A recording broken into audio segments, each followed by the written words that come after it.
Okay, thanks very much for the invitation. So in the course of 3 days, we're going to discuss the recent progress on the metric aspect of the Strominger-Yau-Zaslow conjecture. So let's kind of discuss the plans.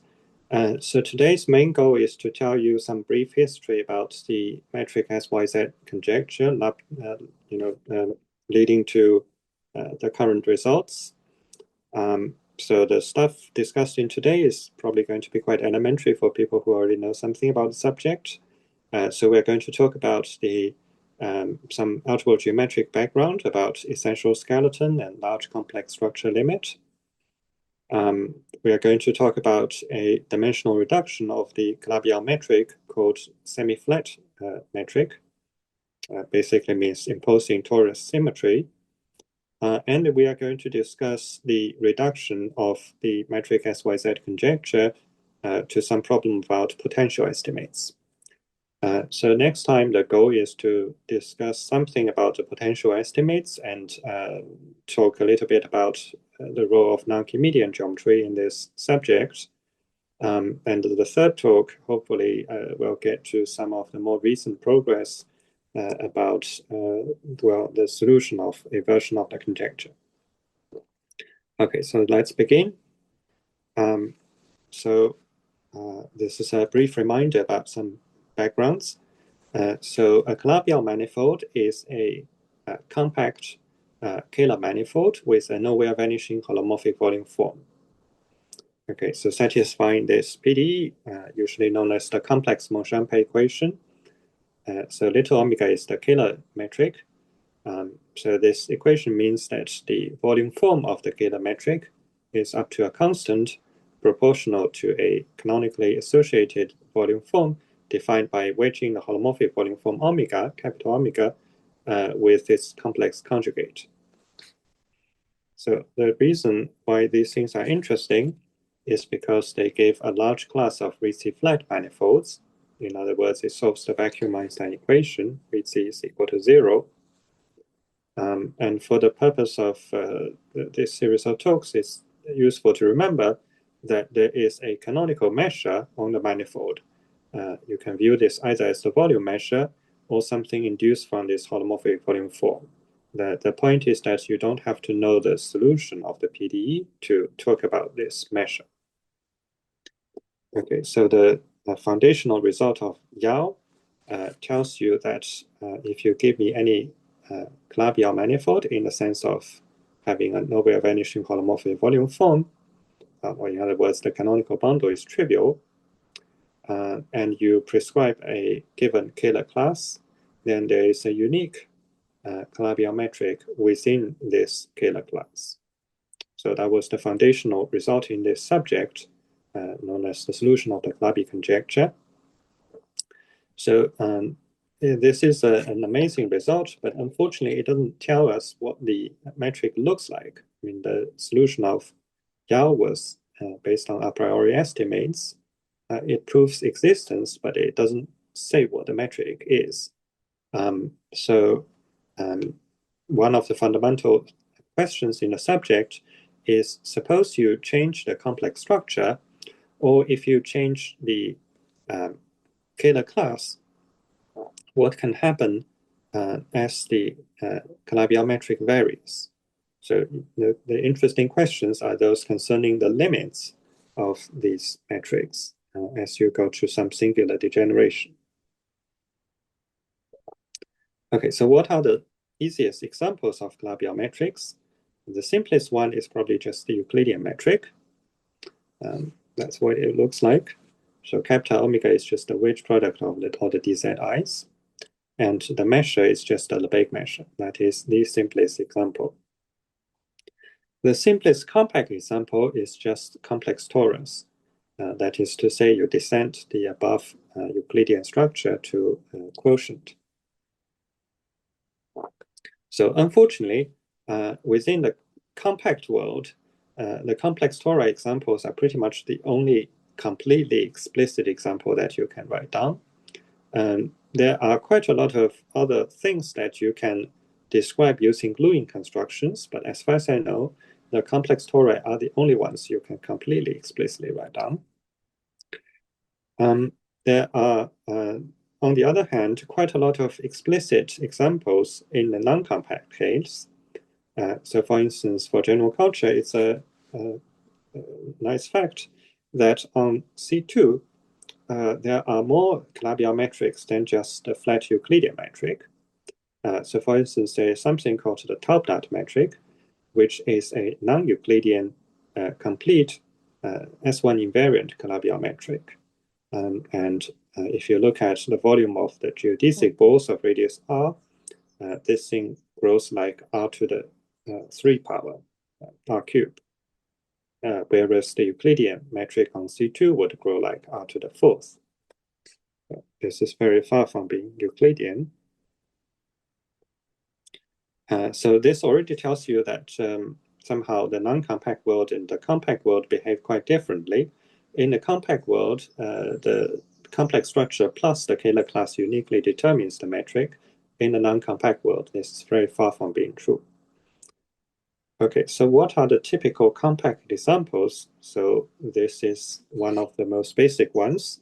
You can take a degree n+2 smooth complex hypersurface in CPn+1, and then the adjunction formula would tell you that the canonical bundle is trivial. Therefore, you are actually a Calabi-Yau manifold. Now, the theorem of Yau is amazing in the sense that you only need to check an algebra geometric condition to know about the existence of the metric. Okay, so the other main object in the series is called special Lagrangian. So special Lagrangians are certain distinguished submanifolds in Calabi-Yau manifolds. It's defined by two conditions. One is that this is a real n-dimensional submanifold where the Kähler form omega, the small omega, restricts to 0. So this condition is also known as the Lagrangian condition, well studied in symplectic topology. Now, the second condition you want to impose is that you start with the holomorphic volume form, that is an n form. You take its imaginary part. So that's a top degree form on L, because L is real n-dimensional. And you require this thing restricts to 0. Okay, so as in comparison with symplectic topology, if you only require the Lagrangian condition, then you should think the system of PDEs is underdetermined, and there should be lots of solutions. So in fact, if you start with a Lagrangian and you apply any Hamiltonian diffeomorphism to it, it will stay Lagrangian. So therefore, Lagrangians automatically arise in infinite dimensional families. And then the interesting question in symplectic geometry typically concerns topological natures of these Lagrangians. So in some sense, soft questions. On the other hand, special Lagrangians should be viewed as hard objects, or relatively rigid objects, in the sense that these things deform in finite dimensional moduli spaces instead of infinite dimensional. So the reason they are interesting to differential geometers is because they are minimal submanifolds in the sense of mean curvature equal to 0. In fact, they are absolute minimizers within the homology classes. And the reason for this is fairly simple. So there's a pointwise inequality, which says on any n-dimensional submanifold n, so the real part of omega is always bounded pointwise by the volume element on n. Okay, so this is purely linear algebra at pointwise level. Now, if you integrate this inequality, the right-hand side, of course, just gives you the volume.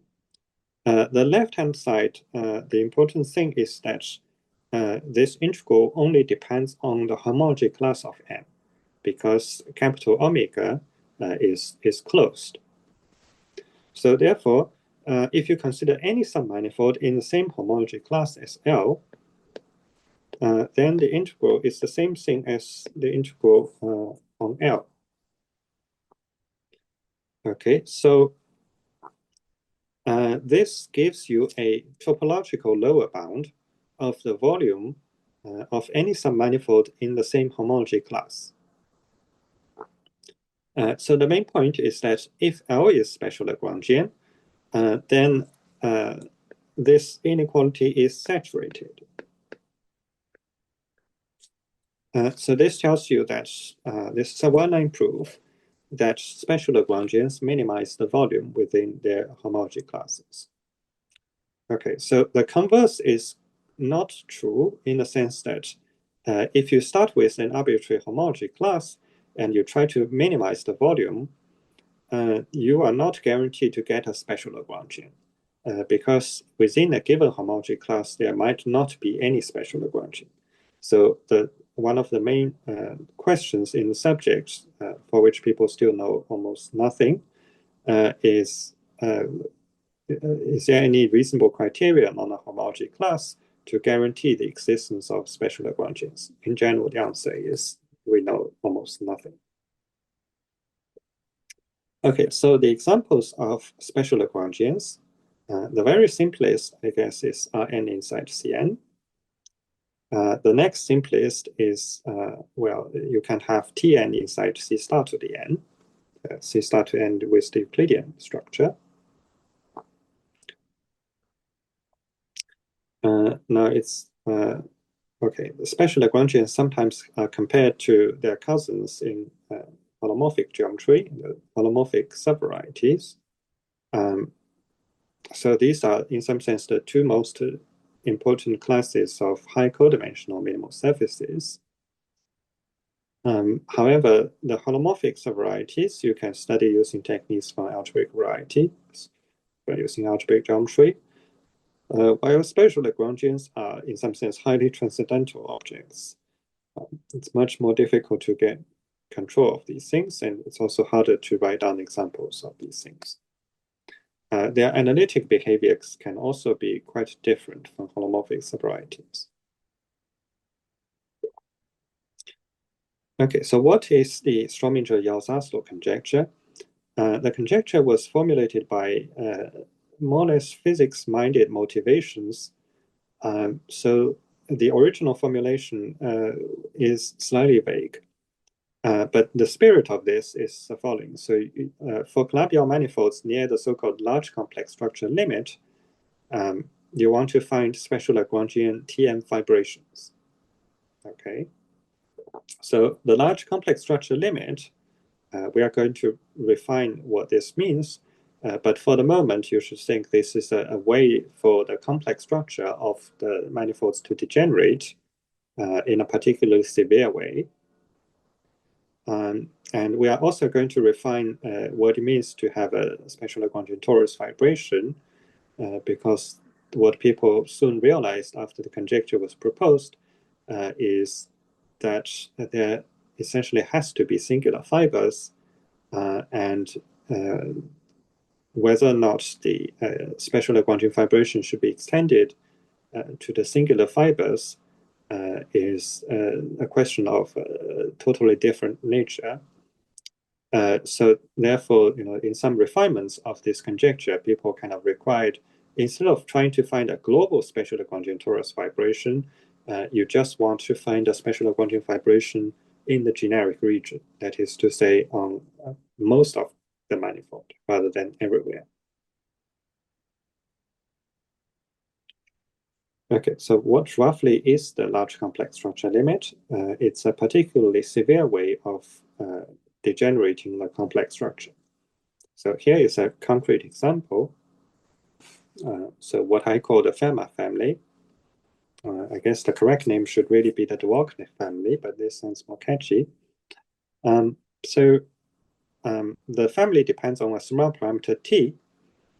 It's just you take the product of z0, z1 onto zn plus 1, and you add in this little term that might make you think of the Fermat polynomial.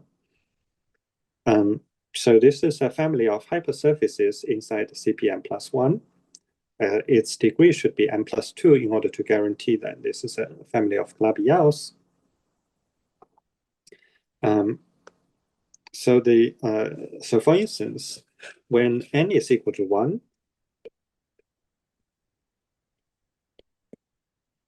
this is something more familiar. So this is degree 3, so otherwise known as cubics. And these are, the dimension would be 1. Cubic curves inside P2 should look somewhat familiar. These are otherwise known as elliptic curves.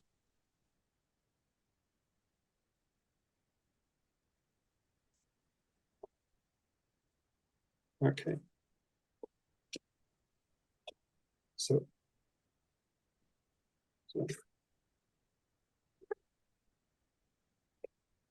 yeah, we lost your slide. Yeah. Oh, sure. I don't know what happened.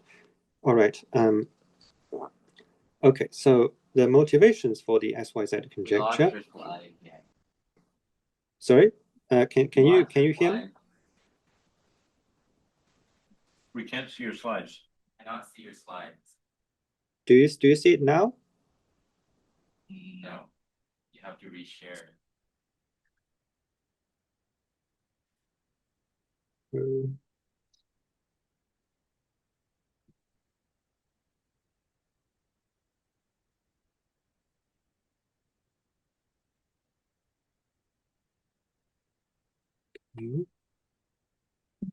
Do you see anything now? Yes. Did you see this bit? Yes. Okay. Good.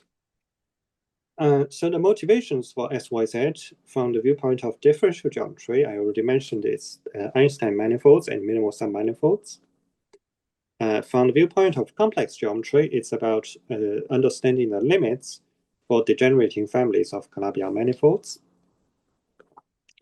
And there was originally another motivation for Strominger, Yau, and Zaslow, and that is to explain mirror symmetry.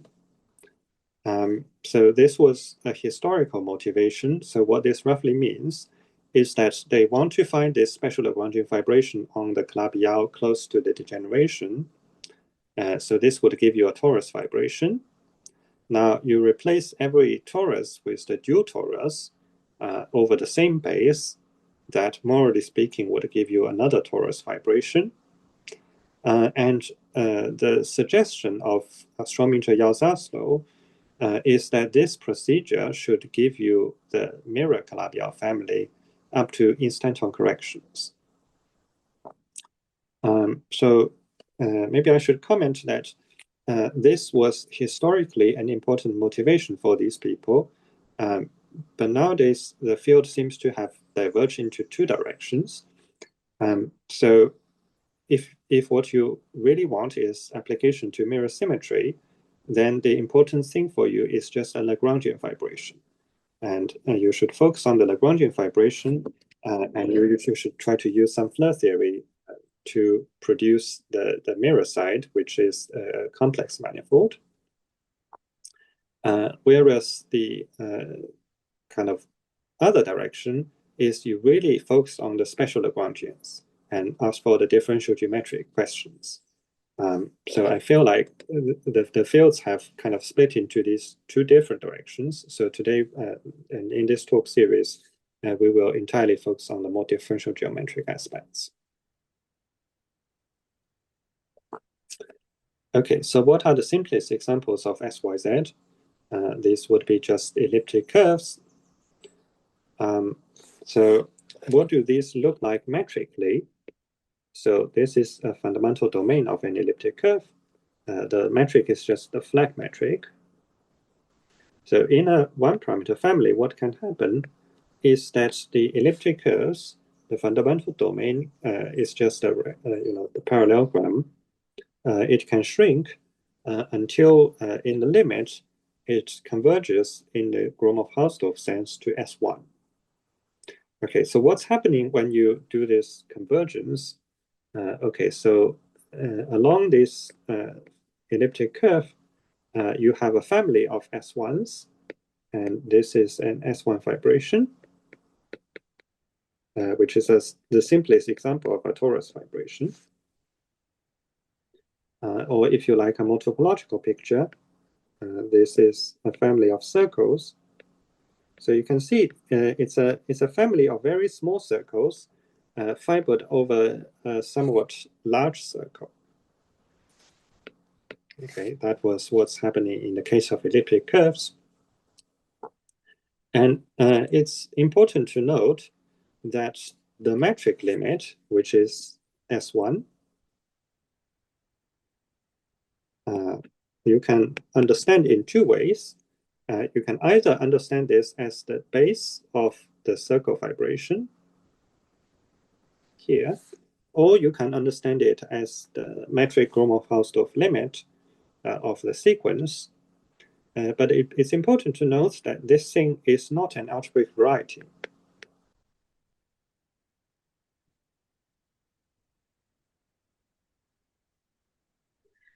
So this should be contrasted with the more explicit algebra geometric example.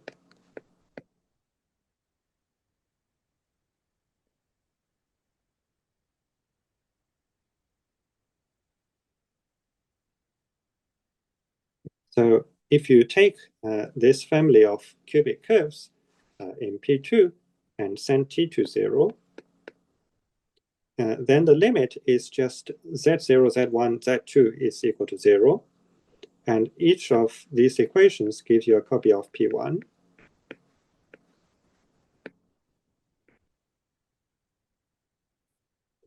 So this is the algebra geometric limit.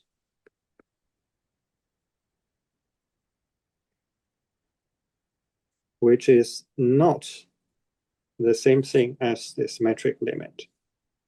Okay, so what's happening topologically is that when T is very small, then somehow these three intersection points kind of smooths out so that this picture topologically is a torus.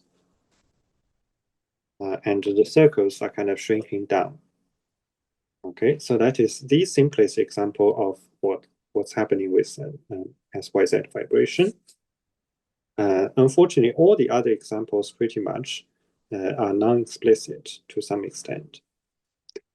So the case of abelian varieties is completely similar, and that is the entire collection of kind of explicit examples. Okay, so the next thing is to move after dimension. So if you are in complex dimension 2, the Calabi-Yau manifolds can either be abelian varieties or K3 surfaces. So case of abelian varieties is the same thing as before. The case of K3 surfaces is the new case. And here, there's a special feature of the geometry, which is only true in dimension 2 and not higher, which is that C2 is the same thing as the quaternions. So this is a feature that does not generalize in general. Okay, so for instance, in dimension 3, there's no such analog. So the good thing about quaternions is that it has, instead of just one complex structure, it has a family of complex structures, kind of generated by I, J, and K. And there is a basic trick in the subject called hyperkähler rotation, which means instead of looking at a complex structure defined by I, you can try to look at also the complex structure defined by J or K. And then when you change this viewpoint, then the special Lagrangian torus fibration would become a holomorphic torus fibration with respect to a different choice of complex structure. Okay, so this completely changes the nature of the problem because holomorphic things can be studied from algebraic geometry. So what Gross and Wilson studied is what does the Calabi-Yau metric look like on K3 surfaces with elliptic fibrations. Elliptic means the fibers are elliptic curves, in other words, torus. And the picture they get is the following. Okay, so the setting they want to consider is that they have let's say a family of Calabi-Yaus fibered, so K3s, where the scalar class is shrinking down on the fiber direction, and what happens in the limit. So the conclusion is the following. So if you shrink the fibers to size 0 in the limit, globally, the K3 matrix would shrink to a singular metric on the base. So there's a holomorphic vibration from K3 to CP1.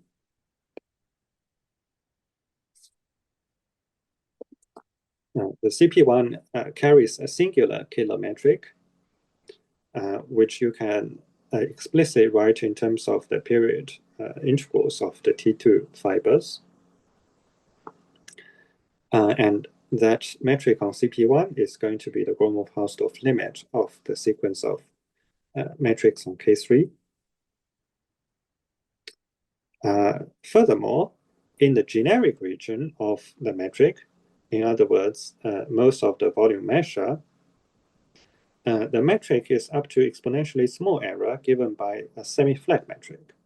The so-called semi-flat metric, which we are going to talk more about, means torus symmetric Calabi-Yau metric. And furthermore, there are, in this case, 24 singular fibers, which are algebra geometrically nodal elliptic curves. And in the neighborhood of these 24 singular fibers, the local model is given by something called the Ugari-Vafa metric. And near the nodal point, the metric is modeled on top nut. Okay, so let me draw a bigger picture. So the base is CP1, which is topologically S2. The total space is a K3 surface. So the CP1 carries a number of singular points, which are just the critical locus of the of this vibration. Generically speaking, there should be 24 such points, because the Euler characteristic of K3 is 24. Now, if you are away from those singular fibers, then the fibers are just smooth tori. This is a holomorphic vibration.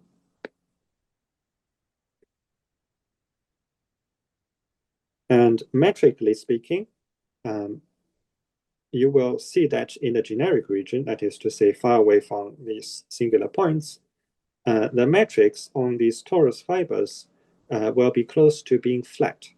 This is why it's called a semi-flat metric. Okay, so the restriction to the fibers will be up to exponentially small error, just given by the flat Euclidean metrics on these torus fibers. On the other hand, you also have these singular fibers, which are modeled on nodal elliptic curves. And if you take a neighborhood of this, there is a metric model called Ugari-Vafa.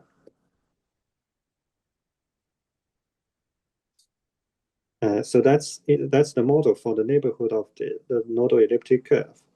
But within the Ugari-Vafa region, there's also a smaller region, around the critical point of the vibration. So this is in some sense the most singular part of the whole picture.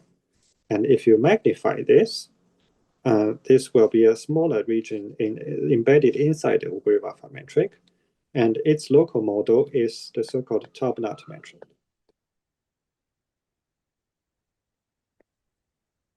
So the top nut I mentioned in the beginning is a complete Calabi-Yau metric on C2, which is not Euclidean.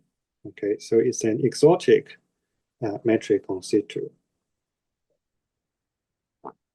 Okay, so as you can see, the behavior of the metric depends a lot on which scale you are looking at. So if you're looking at this from the largest scale, then this looks like a lower dimensional object, S2, carrying a singular metric. If you're looking at the neighborhood of a smooth fiber, what you see is this semi-flat metric. While if you are focusing on the singular fibers, then you see a very complicated model. Okay. Okay, so then people wondered what happens in even higher dimensions.